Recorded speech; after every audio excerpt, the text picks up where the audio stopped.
अगर वो बोलता है कि मस्जिद के इमाम के साथ बैठा था तो उससे प्यार कर, उसे गले से लगा, क्योंकि मस्जिद के इमाम के पास बैठेगा तो शराब की बात तो बिल्कुल नहीं होगी, ताश के पत्ते तो बिल्कुल नहीं बिखेरे जाएंगे, वहां पे लौंडियाबाजी तो होगी ही नहीं। वहां बैठेगा तो इल्म की बात होगी, नमाज की बात होगी, रोजे की बात होगी, नेकी की बात होगी। मगर तेरा बेटा आवारा लड़कों के साथ घूम कर आ रहा है, रात के 11 बजे तक चबूतरे में बैठकर पबजी खेलेगा, फ्री फायर खेलेगा, शराब की बोतलों का टच करेगा, जुआ खेलेगा।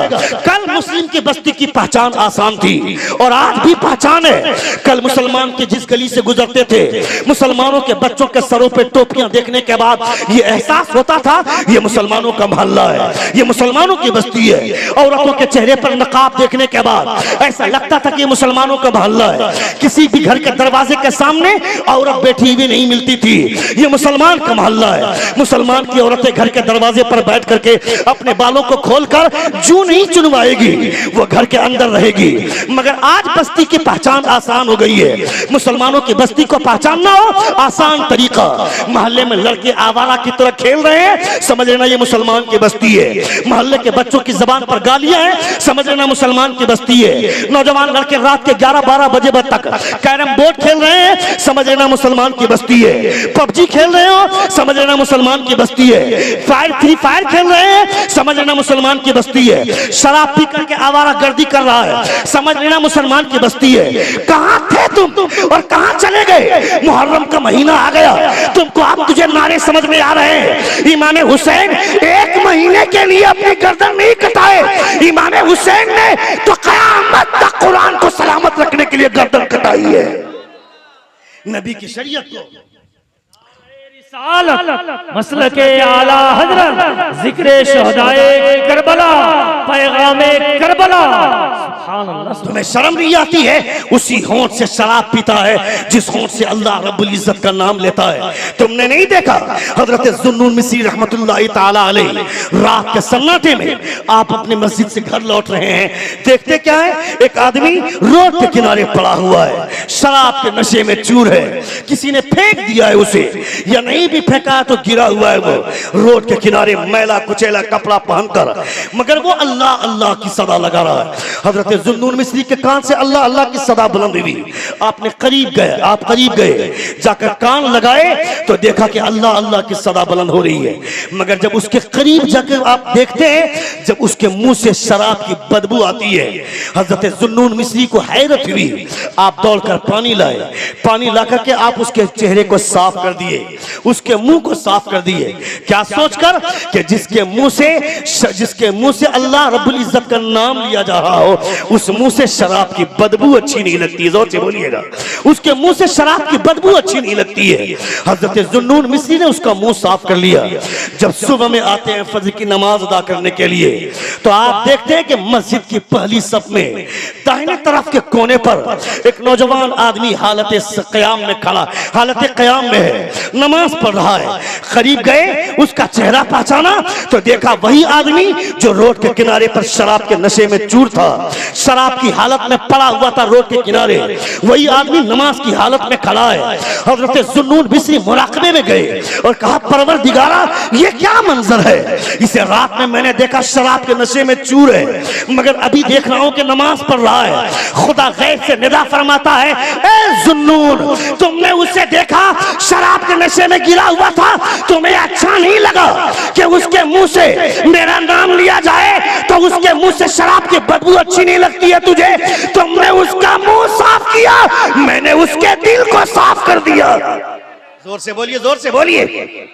तुमने उसका मुंह साफ किया, मैंने उसको अंदर से साफ कर दिया, मैंने उसका दिल साफ कर दिया। इमाम हुसैन की महफिल में बैठकर एक मर्तबा हुसैन का नाम लिया ना, पूरी जिंदगी कभी शराब को मत छूना।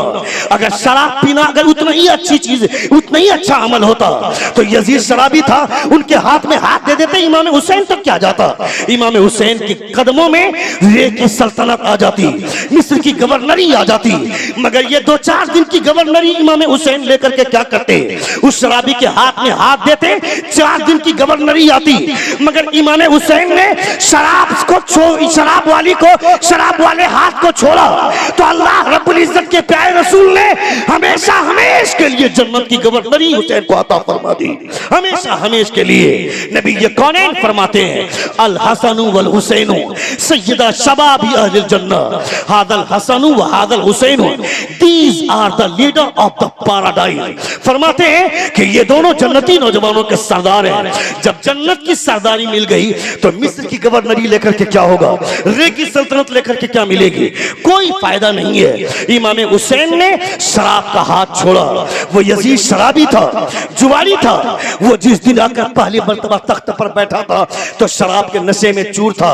आज अगर हुसैन का चाहने वाला अगर नारा लगाएगा इमाम हुसैन का और वो शराब के नशे में चूर रहेगा, ढोल बजाएगा, मैं तुमसे पूछता हूं, कल कयामत के मैदान में अगर इमाम हुसैन ने तुमसे पूछ दिया, तुम गए इमाम हुसैन के पास और कहा कि हुसैन हमारी सिफारिश कीजिए अपने नाना जान के पास, आपके नाना जान खुदा से सिफारिश करेंगे। तो अगर इमाम हुसैन ने पूछ दिया क्यों आए हो मेरे पास, क्या लगते हो, मैं तुम्हें नहीं पहचानता, तो हम कहेंगे मौला हुसैन हमने आपके लिए मातम किया है। इमाम हुसैन ने अगर पूछ लिया मेरे लिए मातम क्यों किया, यजीद के लिए मातम क्यों नहीं किया, इमाम हुसैन से हम कहेंगे हमने आपके लिए मातम इसलिए किया कि अपनी गर्दन कटाकर आपने नाना का दीन बचाया, मुस्तफा की शरीयत बचाई। पलट कर अगर मुस्तफा के नवासे ने पूछ दिया मैंने शरीयत के लिए अपनी गर्दन कटाई, तेरे घर में शरीयत है क्या, तेरे घर में है क्या शरीयत, तेरे घर में है क्या कुरान, तेरे घर में है क्या मुस्तफा का कानून, तेरे घर में 10 लोग हैं, उन 10 लोगों में से एक आदमी भी नमाज पढ़ता है, नहीं पढ़ता है, एक आदमी भी कुरान पढ़ता है, नहीं पढ़ता है। खड़े होकर पेशाब करने वाले आए हैं मेरे पर, यजीद क्या चाहता था बता, हुसैन और यजीद में फर्क क्या है, बता हुसैन और यजीद में फर्क क्या है। करबला में 2 कंपनी थी, एक का नाम हुसैन था, एक का नाम यजीद था, बता यजीद क्या चाहता था और हुसैन क्या चाहते थे, तो तुम्हारा जवाब क्या होगा, हमारा जवाब होगा यजीद चाहता था सारे लोग बेनमाजी बन जाएं, हुसैन चाहता था सारे लोग नमाजी बन जाएं, यजीद चाहता था सारे लोग शराबी बन जाएं, हुसैन चाहता था सारे लोग शराब से तौबा कर ले, यजीद चाहता था सारे लोग बेदीन हो जाएं, हुसैन चाहता था सारे लोग दीनदार हो जाएं। बता तेरे अंदर आज नमाज का जज्बा है क्या, तेरे अंदर ईमानदारी है क्या, तेरे अंदर कुरान से मोहब्बत है क्या, तेरे अंदर शराब को छोड़ने की ताकत है क्या, नहीं है तो इसका मतलब है पूरी जिंदगी यजीद के कारखाने में काम करने वालों, इमाम हुसैन की फैक्ट्री से मजदूरी मांगते हुए तुम्हें शर्म नहीं आती है। खबरदार खबरदार, यजीद का कारखाना छोड़ो, इमाम हुसैन की फैक्ट्री पहुंचो, इमाम हुसैन के कारखाने में काम करोगे तो शराब नहीं मिलेगी, शराबन तहुरा मिलेगी, मुस्तफा जाने रहमत की मोहब्बत का जवाब मिलेगा तुमको। पूरी जिंदगी यजीद की फैक्ट्री में काम किया, यजीद शराब पीता था, तूने भी शराब पी, यजीद नमाज छोड़ता था, तुमने भी नमाज छोड़ी, यजीद जुआ खेलता था, तुम भी जुआ खेले, यजीद लौंडियाबाजी करता था, तुम भी लौंडियाबाजी किए। हुसैन चाहता था सारे लोग मस्जिद में आकर नमाज पढ़े, हुसैन चाहता था सारे लोग शराब से तौबा करें। मगर हम वही जिंदगी अगर जीते रहे यजीद की तरह तो हमारा ये नारा लगाना झूठ है। हम नारा तब अपने आप को नारे के काबिल बनाएंगे जब नमाज की अजान होने के बाद अपने गदीले बिस्तर पर नहीं जाकर खुदा के लिए सजदा करेंगे तो हमारी रूह भी हुसैनी होगी, हमारा जिस्म भी हुसैनी होगा इंशाअल्लाह ताला। फिर कभी जिंदगी ने वफा की मुकम्मल गुफ्तगू होगी हमारे बोलने में या आपके सुनने में कोई गलती हुई हो, सभी हजरात हमारे साथ मिलकर बाबा से बुलंद तौबा इस्तग़फ़ार पढ़ें, अस्तग़फ़िरुल्लाह रब्बी मिन कुल्लि ज़ंबि व अतूबु इलैह, जोर से कलमे शहादत पढ़िए, अशहदु अल्ला इलाहा इल्लल्लाह व अशहदु अन्ना मुहम्मदन अब्दुहु व रसूलुहु। अस्सलामु अलैकुम व रहमतुल्लाहि व बरकातुहू।